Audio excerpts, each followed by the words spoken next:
Isang lingkod na kaloob ng Diyos, buhay niya'y ipinalaga para sa iyo.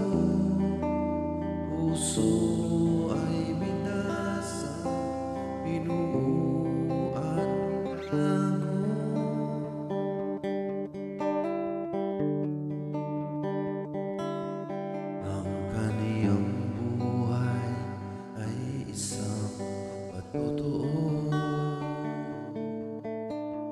Kinasal kay Kristo sa simbahan,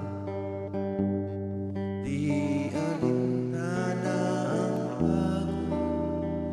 pagod at buyan, matyagang nananalangin para sa iyo.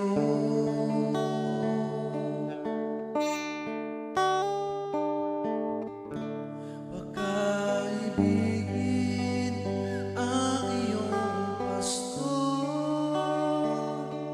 igalang siya, pahalagan.